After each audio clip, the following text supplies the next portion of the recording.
சில படங்கள் வந்து எவ்வளவு கம்மியா பண்ணி வாங்கிக்கிறேன். அதுக்கப்புறம் சில படங்கள், அதுவும் மோஸ்ட் ஆஃப் படங்கள் தராம விட்டுருவாங்க. அதெல்லாம் கண்டுக்கவே இல்லை சார். அந்த மாதிரி படம் வந்து அந்த மாதிரி வர வேண்டிய படம் வந்தாலே நான் 2 படம் ப்ரொடியூஸ் பண்ணலாம், அந்த அளவுக்கு பண்ணலாம். இல்லை இல்லை, மக்களுக்காக தான் டேரக்டர் சார் உங்களுக்கு முக்கியமாக. Thank you sir, thank you sir. முக்கியமான ஒரு கேள்வி சார், டேரக்டர் சார், நீங்க போலீஸ் துறையிலேருந்து வந்துதான் சொன்னாங்க. இந்த படத்தோட கதை வேற இப்போ நடந்துகிட்டு இருக்கிற விஷயம், சொல்லப்பட வேண்டிய விஷயம் அப்படின்னாங்க. இப்போ நடந்த சம்பவம் அந்த மாதிரி விஷயங்களா ஏதாவது, இல்லை யூடியூப் அந்த கண்டென்ட் தானே, அந்த யூடியூப் கப்புள் அந்த விஷயம் தானே? சார் யூடியூப் கப்புள் தான். பட் இதுக்கு ஒரு ஆக்சுவலி எதுவும் ஒரு சைக்கலாஜிக்கல் த்ரில்லர். நம்ம வந்துட்டு ஃபிசிக்கலாக எந்த வயலன்ஸ் இருக்காது.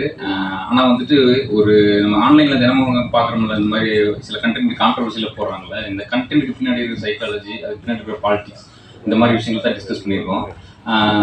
அதுதான் சார் பண்ணியிருக்கோம். மற்றபடி சினிமா போலீஸ் இல்லை. அந்த சம்பவத்தை பற்றி நீங்கள் ஒரு போலீஸ்காரராக வந்து எங்கள் சினிமாவுக்கு வந்திருக்கீங்க இல்லையா, உங்களோட பார்வையிலான நீங்கள் வந்து சொல்லலாம் இல்லையா, போலீஸ்லேருந்து வந்திருக்கீங்க. இப்போ நடந்ததுல ஒரு சம்பவம், வேற சம்பவம், அதை பற்றி உங்களுக்கு கருத்து என்ன சார்? அது மிக எதிர்ப்புடைய சம்பவம். அஜித் குமார் எந்த அளவுக்கு ஒரு வீட்டுக்குள்ளேயே 20 நாள் சொன்னாங்க, 20 நாள்ல எந்த அளவுக்கு அழகா எடுக்க முடியுமோ அந்த அளவுக்கு எடுத்துருப்பாங்கன்னு நினைக்கிறேன். ஏன்னா நான் ஒரு ஆடியன்ஸா சொல்றேன். இப்பதான் நான் என்ன நடிச்சதோட அதுக்கப்புறம் வந்துட்டேன். எனக்கு சார் நிறைய விஷயங்கள் தெரியாது. நம்ம எவ்வளவு படம் பண்ணாலும் ஒரு ட்ரைலர் பார்க்கும்போது ஒரு ஃபீல் கிடைக்கும்ல, அந்த ஃபீல் இருக்கு. அது மியூசிக் டைரக்டர் கலக்கியிருக்காரு. ஏன்னா இந்த படத்துக்கு ரொம்ப இம்பார்ட்டன்டே இந்த பேக்ரவுண்ட் மியூசிக் தான். ஏன்னா த்ரில், எங்க பார்த்தாலும் த்ரில் இருக்கும். நீயா நானா, நீயா நானா, நீயா நானான். அது பிரமாதமா பண்ணியிருக்காரு, டவுட்டே கிடையாது. அப்படி ஷாம்னாலே எல்லாரும் ஃபேனு.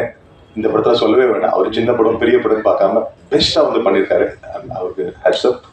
Next cameraman கலக்கியிருப்பாரு. ஒரு சின்ன இடத்துல உங்களுக்கு நான் ஒரு பிராடான ஒரு இடத்துல படம் பண்றது ரொம்ப ஈஸி. ஒரு சின்ன இடத்துல ஒரு கேமராமேன் படம் பண்றது ரொம்ப கஷ்டம்.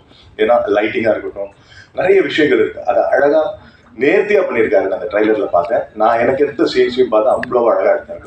பெரிய விஷயம். அடுத்தது ப்ரொடியூசர் வந்து சொல்லி ஆகணும். பாத்துங்களேன், எப்பவுமே ஒரு பொண்டாட்டியை ஒருத்தர் மதிக்கிறாருன்னா கண்டிப்பா ஒரு நல்லவரா இருப்பார், ஒரு நல்ல படங்கள் எடுப்பாரு, அவர் நல்லா இருப்பாரு. அதுக்கு டவுட்டே இல்லை. ஏன்னா பொண்டாட்டி மேல உட்கார வச்சுட்டு அவர் கீழே உட்காரு. அடுத்தபடியா சொல்ல போனா கதை ஹீரோ கலையரசன். நான் சினிமா வர்றதுக்கு முன்னாடியில இருந்து எனக்கு தெரியும். ஏன்னா ஒரு படத்துல முகமுடின்னு ஒரு படம் பண்ணும்போது அதுக்கு முன்னாடி அவர் கிட்டத்தட்ட அந்த படத்துக்கு கிட்டத்தட்ட ஒரு 1.5 வருஷம் இருக்குன்னு நினைக்கிறேன். 1.5 வருஷம் கஷ்டப்பட்டு. ஆனா அந்த படத்துல ஒரு சின்ன கேரக்டர் தான்.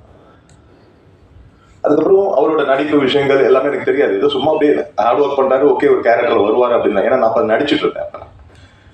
ஆனா அவரோட சில படங்கள்லாம் பார்த்து நான் மிரண்டிருக்கேன். என்ன சாதாரணமா பார்க்கும்போது ஒண்ணுமே தெரியாது. ஆனா கலக்கி இருப்பாப்ல. உண்மையிலே ஒரு நடிகன் இன்னொரு நடிகனை வந்து பாராட்டுறது ஒரு ஈஸி விஷயம் கிடையாது. நான் பொறாமப்பட்டிருக்கேன் நிறைய இடத்துல. கலையரசனை பார்த்து சில படங்கள் மொட்டை அடிச்சு ஒரு படம் பண்ணியிருக்கேன். கலைப்புல டைலாக் போர்ஷனா இருக்கட்டும், நடிக்கிறதா இருக்கட்டும், அந்த ஸ்பீடா இருக்கட்டும், எல்லாமே கலக்கியிருப்பாரு. So good talented person. இது மாதிரி ஒரு ஹீரோஸ்லாம் நம்ம சினிமாவுக்கு தேவை. அதுதான் நடந்துட்டு இருக்கு. இந்த படம் ஒரு பெரிய லெவலில் அவருக்கு ஒரு எதிர்பார்ப்பை உண்டு பண்ணும். நான் no doubt about that. Technicians எல்லாம் டைரக்டர் சொன்னார், சவுண்டே வராது எல்லாருக்கிட்டையும். அதாவது நிறைகுடம் எப்பவுமே கரும்பாது. அதுதான் டைரக்டர் நிறைகுடம். என்ன வேணுமோ ஒரு என்னுடைய ஃபிலிம் இதில் நான் பண்ணிட்டு இருக்கிறதுல பார்த்தீங்கன்னா எல்லாருமே வளரணும்னு நினைப்பாங்க. ஆக்சுவலி என்னன்னா சில படங்கள் பண்ணணும், சில படங்கள் பண்ணக்கூடாதுன்னு இருக்கு. அது ஏன் பண்ணக்கூடாதுன்னா, இப்போ என்னை நான் வந்து ஒரு ஷோகேஸ் பண்ணணும், இல்லைனா என்னை பண்ணணும்னா கொஞ்சம் பெரிய படங்களாகவே பண்ணிட்டு இருக்கணும்.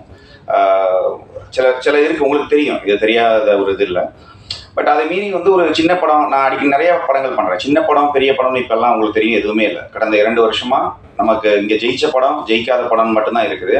ஒன்ஸ் ரிலீஸ் ஆகிறது வரைக்கும் தான் அது ஒரு பெரிய படமா சின்ன படமாங்கிறது இருக்கே தவிர, ரிலீஸ்க்கு அப்புறமா இப்போ லாஸ்ட் வீக்கே பார்த்தீங்கன்னா நமக்கு ஒரு ரிலீஸ் ஆனதில் மேக்ஸிமம் படங்கள் ரொம்ப நல்லா போயிட்டுருக்கு. அதில் எதுவுமே எனக்கு தெரிஞ்சு பெரிய படமாக இல்லை. இந்த பெரிய படம் நம்ம எதை வச்சு நம்ம ஒரு ஒரு ஒரு அளவுகோல் வைக்கிறோம்னா அதோட பட்ஜெட், அதில் நடிச்சிருக்கிறவங்க, அதோட டைரக்டர், டெக்னீஷியன்ஸ், இதை வச்சு தான். பட் கண்டென்ட்டை நம்பி மட்டுமே படம் எடுக்கிற ஒரு ஒரு ஒரு இது மலையாளத்துலலாம் நிறைய படங்கள் அப்படி பண்ணுறாங்க, அவங்களுக்கே தெரியும். ஸோ ஒரு சின்ன நாட் இருக்கும், ஒரு சின்ன ஒரு எமோஷன் இருக்கும், இல்லைனா ஒரு சின்னதாக அந்த படம் ஹிட் ஆகிறதுக்கு ஏதோ ஒரு கிளைமேக்ஸில் ஒரு ரிவீலிங்கோ ஏதோ ஒன்று ஒரு சம்திங் இருக்கும். ஸோ அப்படிப்பட்ட படங்கள் இப்போ ஹிட் ஆகுது. அப்படிங்கும்போது இந்த மாதிரி சின்ன படங்கள், நிறைய படங்கள் வந்து தைரியமாக ஒரு லைன் யோசிக்கிறாங்க, தைரியமாக அதை வந்து எக்ஸிக்யூட் பண்ண ட்ரை பண்ணுறாங்க. ஸோ அந்த வகையில் இந்த படம் நான் எடுக்கிறது மெயின் ரீசன் கலை தான் எனக்கு ஃபர்ஸ்ட் கால் பண்ணியிருந்தாரு. பண்ணிட்டு இதோட ஒரு லைன் சொன்னார், இதில் 2 பேர் நடிக்கிறாங்க. நான் ஆல்ரெடி இதுக்கு முன்னால் ஒரே ஒரு ஆள் நடித்த படம்லாம் பண்ணியிருக்கேன். ஒரே ஒருத்தர் மட்டும் தான் அந்த படத்தில் நடிச்சிருப்பாங்க. அப்படியெல்லாம் பண்ணியிருக்கேன். பட் இதில் 2 பேர் அப்படிங்கும்போது 2 பேர் ஏன் நடிக்கிறாங்க, அப்போ 2 பேரை மட்டும் வச்சு படம் பண்ணும்போது போர் அடிக்காதா, அப்போ 2 பேருக்குமான கான்வர்சேஷன் என்னவா இருக்கும், என்ன ப்ராப்ளம் அப்படின்னு கேட்டு போகும்போது ரொம்ப இன்ட்ரெஸ்டிங்காக இருந்துச்சு லைன் ஆக்சுவலி. ஏன்னா இப்போ நம்ம நார்மலாக இப்போ யூடியூப் வச்சிருக்கிறவங்களா இருக்கட்டும், இப்போ ஃபோன் வச்சிருக்கிறவங்க எல்லாருமே பார்த்தீங்கன்னா நார்மலாக இன்ஸ்டாகிராம்லையா இருக்கட்டும், இல்லை எதையாவது ஒரு ஸ்டோரியோ இல்லை ஒரு வீடியோ இல்லைனா ஒரு நார்மலான ஒரு ஃபோட்டோ போடுறதுக்கான பர்பஸே என்னன்னா, முதல்ல பார்த்தீங்கன்னா மேடை கிடைக்காது. ஒருத்தவங்க பாடுறதுக்கோ இல்லை தன்னோட திறமையை காமிக்கிறதுக்கோ, அட்லீஸ்ட் தான் யாருன்னு காமிக்கிறதுக்கே இங்கே எல்லாருக்குமே ஒரு மேடை தேவைப்படும் போது அது சோஷியல் மீடியா பயங்கரமாக ஆக்குபை பண்ணிருச்சு லாஸ்ட் ஒரு 7-8 இயர்ஸா. ஸோ ஏதாச்சும் ஒரு கண்டென்ட் போடணுங்கிறது, அதுக்கு பின்னால் மணி மோட்டிவ் கிடையாது. ஃபர்ஸ்ட்ல ஃபேம் தான். நம்மளை எல்லாருக்கும் தெரியணும், 4 பேர் நம்மளை லைக் பண்ணணும், நம்மளை என்ன சொல்றது, அது விரும்புறாங்க. அது ஒரு போலித்தனமானது தான். ஆனால் ஒரிஜினலாக அவங்க அப்படி இருப்பாங்களான்னு தெரியாது. ஒரிஜினலாக அவங்க அப்படி ரியல் கேரக்டராக இருப்பாங்களான்னு நமக்கு தெரியாது. ஆனால் ஒரு மறைமுகமாக ஒரு போலித்தனமான ஒரு போஸ்ட்ல நம்ம லைக் எதிர்பார்ப்போம். ஸோ இது கொஞ்சம் கொஞ்சமாக மாறி இப்போ எப்படி நிற்குதுன்னா, எப்படி பண்ணலாம், என்ன பண்ணால் லைக் அதிகமாக வருங்கிறதுக்காக தன்னுடைய என்ன சொல்றது, அவங்க ரியலாக இல்லாமல் கொஞ்சம் ஃபேக்காக ஃபீல் பண்ணி எல்லாமே பண்ணுறாங்க. அது மீடியாவுக்கு அப்புறமா லேட்டராக தான் வருது.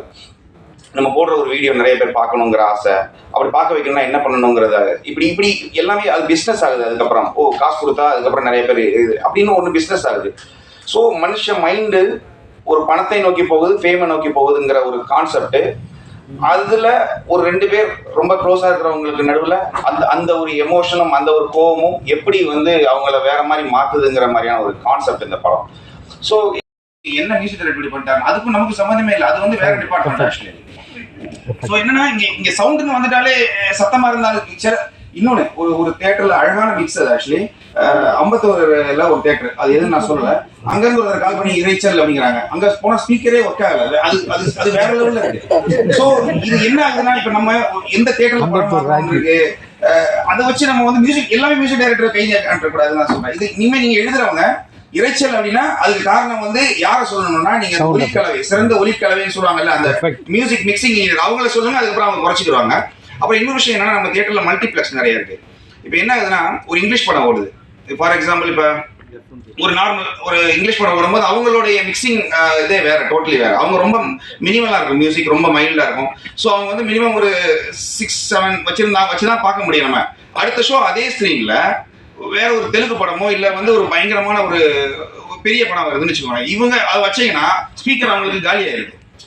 ஸோ என்ன பண்றாங்கன்னா, ஆட்டோமேட்டிக்கா கம்மி பண்றாங்க. அவங்க கம்மி பண்ண இங்க என்ன பண்றாங்க, மியூசிக் கேட்க மாட்டேங்குதுன்னு எல்லாத்தையும் ஏத்துறாங்க. அது ஒவ்வொரு தியேட்டர் மாறும் போது இந்த பிரச்சனை வருது. பட் இதுக்கு காரணம் நான் இல்ல, எந்த மியூசிக் டைரக்டருமே கிடையாது. இதுதான் உண்மை. ஆமா. பிரேம் சார், உங்களுக்கு ஒரு கேள்வி. Frame sir